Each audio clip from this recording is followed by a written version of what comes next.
परिवार क्या होता है? परिवार क्या होता है? सबका परिवार है अपना अपना।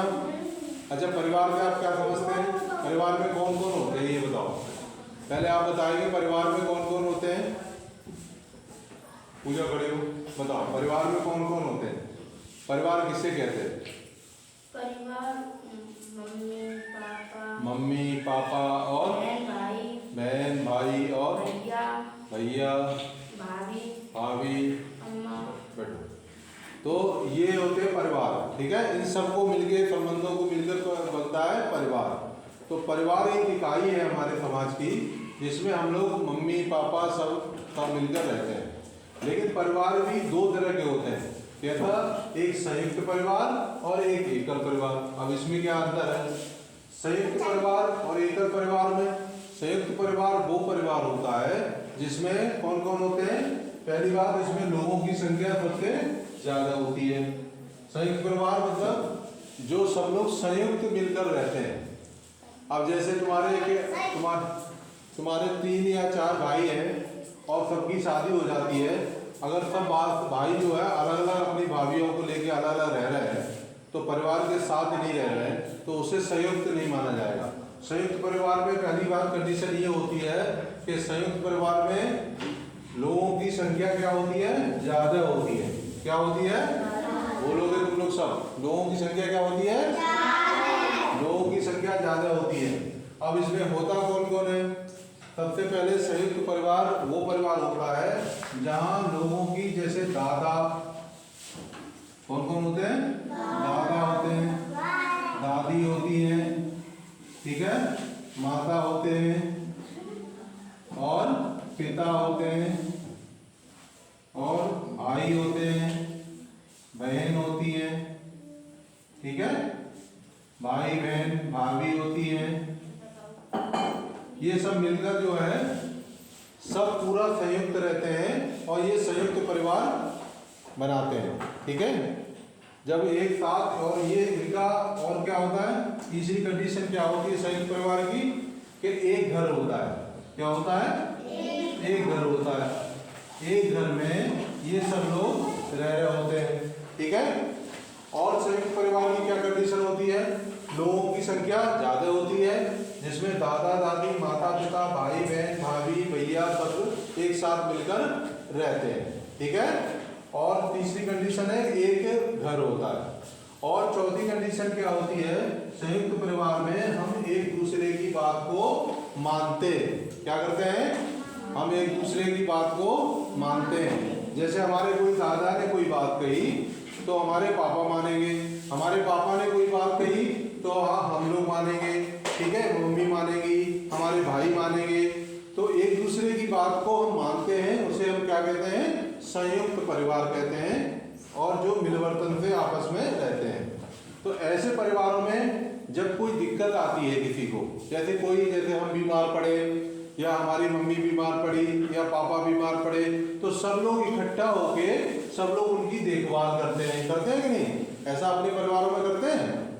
सब लोग अपने परिवार में करते हैं। देखा होगा कि जब कोई भी किसी को बुखार आ जाता है, फीवर आ जाता है, तो उसको सब लोग देखते हैं, है ना, दवा कराते हैं, सब लोग साथ होते हैं, तो बड़ा उत्साह होता है। तो इसलिए संयुक्त परिवार के ये गुण होते हैं। और एकल परिवार क्या होता है? एकल परिवार वो होता है जिसमें हम और हमारे माता पिता, ठीक है, जिसमें हम और हमारे माता पिता अलग रहते हैं। जैसे आपके 3-4 भाई हैं, ठीक है। एकल परिवार में क्या होता है? सबसे बड़ी कंडीशन होती है लोगों की संख्या कम होती है। पहली क्या? लोगों की संख्या क्या होती है? कम होती है। लोगों की संख्या क्या होती है? कम होती है।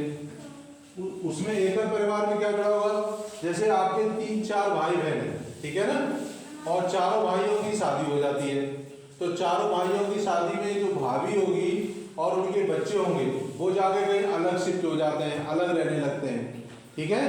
तो वो एकल परिवार माना जाता है। इसलिए उसमें क्या हो जाता है? लोगों की संख्या कम हो जाती है। मेरी बात समझ रहे हो? लक्ष्मी समझ में आ रही है? मतलब उसमें लोगों की संख्या क्या हो जाती है? कम हो ही जाएगी, क्योंकि एक भाई हमारा अपनी भाभी के साथ, बच्चों के साथ अलग मकान में रहने लगे, ठीक है। और दूसरा कंडीशन क्या होती है? अलग घर हो जाता है। क्या हो जाता है? अलग घर हो जाता है। ठीक है, अलग क्या हो जाता है?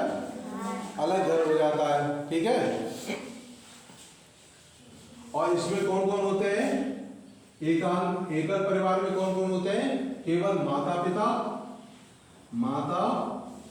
पिता और उनके बच्चे, और उनके क्या होते हैं? बच्चे।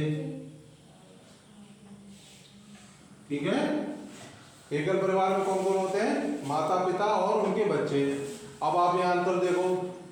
अब यहाँ क्या होता है, अगर कोई परेशानी होती है तो यहाँ दादा भी आ जाते थे, दादी भी आ जाती थी। लेकिन जो एकल परिवार होता है उसमें दादा दादी का कोई रोल ही नहीं रहता, क्योंकि दादा दादी दूसरे अलग रह रहे हैं, है ना, और हम लोग अलग रह रहे हैं, समझे। अब ये मान लीजिए इन्हीं दादा दादी के 4 बेटे थे और चारों बेटे अलग अलग रह रहे हैं। आपके गांव में ऐसा होता होगा? आपके गांव में ऐसा होता है कि नहीं होता है? क्यों नहीं होता है? सब भाई सारे भाई जो हैं सब अलग रह रहे हैं कि नहीं रह रहे हैं, है ना। तो इसी तरह से एकल परिवार में सारे भाई अलग रहते हैं, उनके बच्चे अलग रहते हैं, उनका मकान अलग अलग होता है कि नहीं होता है? यहाँ गाँव में हिस्सा बांट होता है, बंटवारा होता है, तो अलग अलग रहते हैं।